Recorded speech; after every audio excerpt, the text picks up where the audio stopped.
Hola, hola, buenas tardes, buenas noches, Shabbat Shalom. Aquí estamos Amanda y yo nuevamente con este tema de la prashá de cada semana. Esta semana se lee Va'et Hanan, ahora voy a explicar dónde está, y lo que hemos comentado le pusimos el título de Escucha y al mismo tiempo, ¿por qué? Y acaba el comentario, no es corto. En este Shabbat, 13 de agosto de 2022 del calendario gregoriano, 16 del mes de Av de 5782 del calendario hebreo, leemos en la Torah la Parashá Va'et Hanan. Está en el libro de Deuteronomio, capítulo 3, versículo 23, al capítulo 7, versículo 11. Lo que hace diferente al monoteísmo de Abraham es que él cree que hay una respuesta a la pregunta del ¿por qué? Ni el universo ni la vida humana son un sinsentido, un accidente, una mera ocurrencia.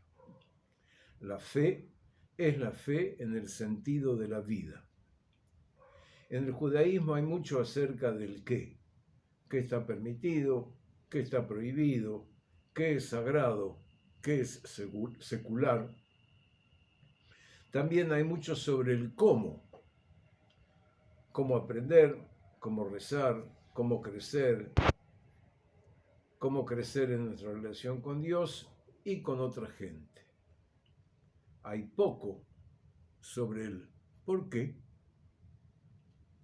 En esta prashá, Moisés pronuncia algunas de las palabras más inspiradoras expresadas alguna vez acerca del porqué de la existencia del judaísmo.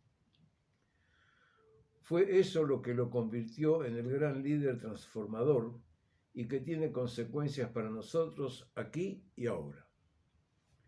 Para tener idea de lo extraño que fueron las palabras de Moisés, debemos recordar algunos hechos.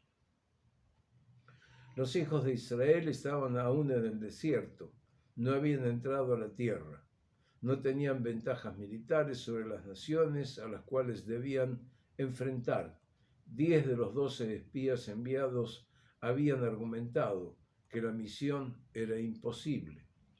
En un mundo de imperios, naciones y ciudades fortificadas, los hijos de Israel parecían a primera vista carentes de defensa, sin capacitación, una horda más de las tantas que acosaban a Asia y África en los tiempos antiguos.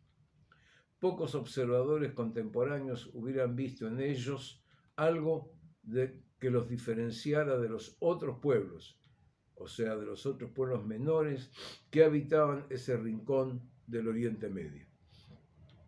Sin embargo, en la prashá de esta semana, Moisés comunicó con una certeza irrefutable que lo que les había ocurrido a ellos cambiaría e inspiraría eventualmente al mundo.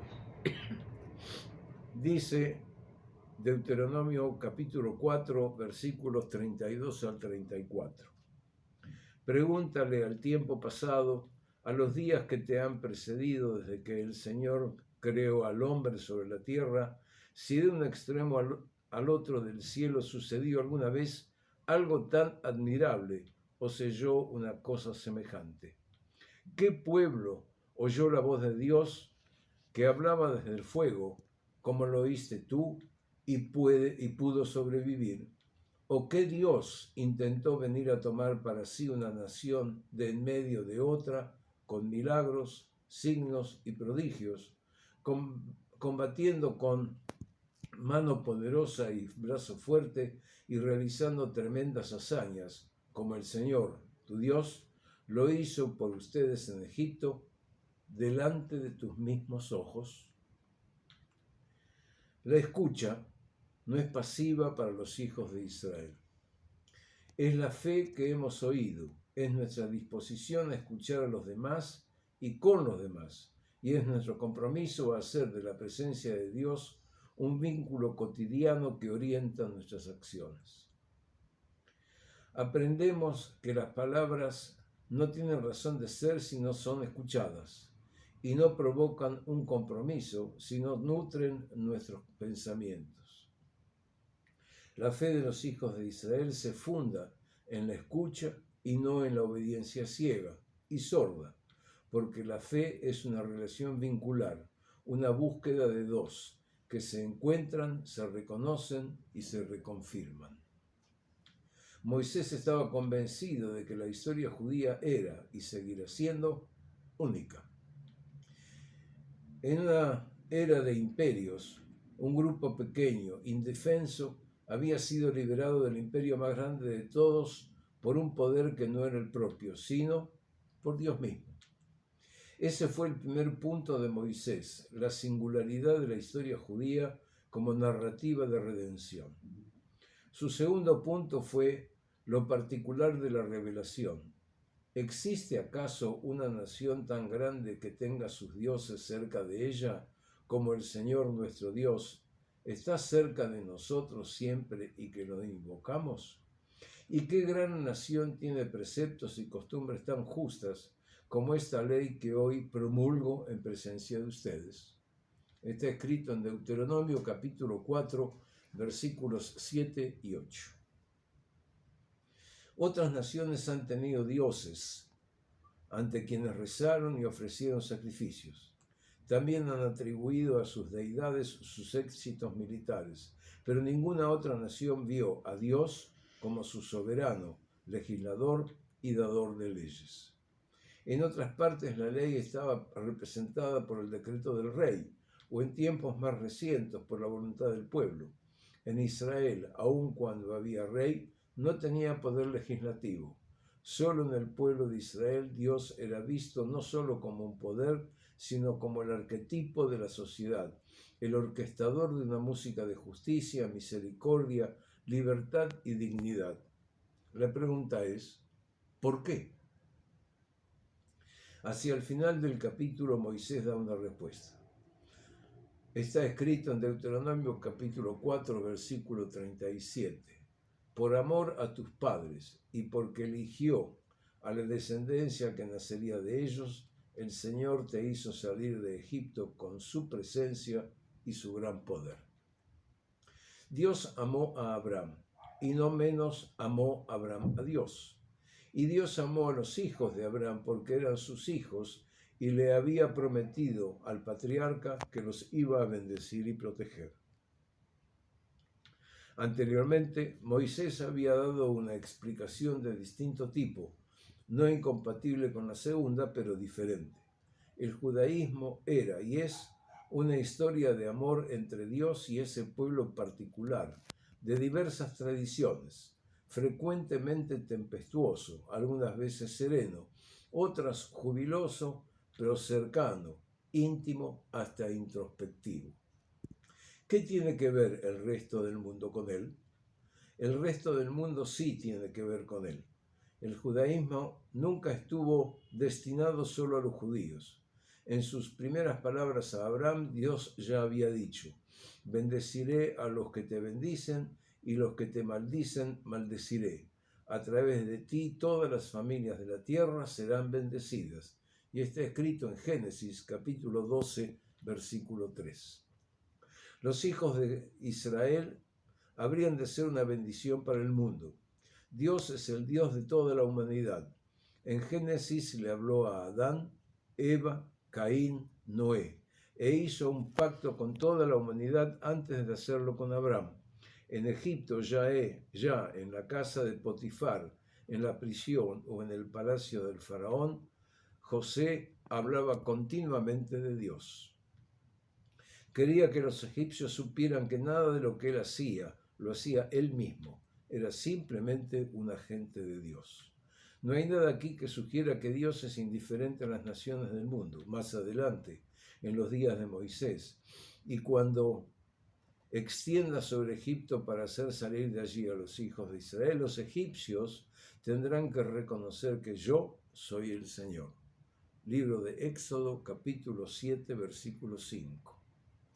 Llamó a Jeremías para ser un profeta para las naciones. Mandó a Jonás a los asirios en Nínive. Hizo que Amós expusiera oráculos a las otras naciones antes de enviarle a él un oráculo sobre Israel. En lo que es probablemente la profecía más sorprendente de la Biblia hebrea, le envió el mensaje a Isaías de que llegará el tiempo en que Dios bendecirá a los enemigos de Israel, y así está escrito. El Señor Todopoderoso los bendecirá diciendo: bendito sea Egipto mi pueblo, Asiria la obra de mi mano, e Israel mi heredad. Está en Isaías capítulo 19, versículo 25. A Dios le concierne toda la humanidad. Por eso, lo que hacemos los hijos de Israel hace diferencia a la humanidad, no solo en un sentido místico, sino como ejemplo de lo que significa amar y ser amado por Dios. El número de judíos es menor que el error estadístico del censo chino, es decir, son pocos. No hemos sido llamados para convertir al mundo, hemos sido llamados para inspirarlo.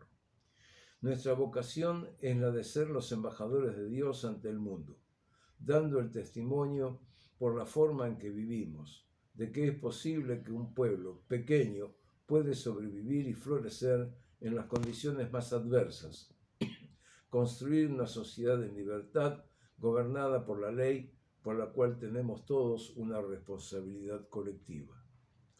La Parashá Vaet Hanan es la declaración de la misión del pueblo judío. Otros han sido y aún siguen inspirados por él. Creemos que, en el momento actual de turbulencia, el mundo necesita el mensaje judío en el cual Dios nos convoca a ser leales a nuestra fe y una bendición a los demás, cualquiera sea la suya. Imaginemos un mundo en el cual todos creyeran en esto. Sería un mundo transformado. No somos solo una minoría étnica, somos el pueblo que predicó la libertad, enseñando a nuestros hijos a amar, no a odiar. Hacemos esto porque entendemos que es lo que Dios pretende de nosotros. Mucho se ha escrito hoy en día del qué y el cómo del judaísmo, pero poco acerca del por qué. Moisés, en su último mes de su vida, nos enseñó acerca del por qué. Así fue como el más grande de los líderes inspiró la acción a seguir desde sus días a los nuestros. Si queremos cambiar el mundo, comencemos con el porqué. Gracias, Shabbat Shalom y hasta pronto.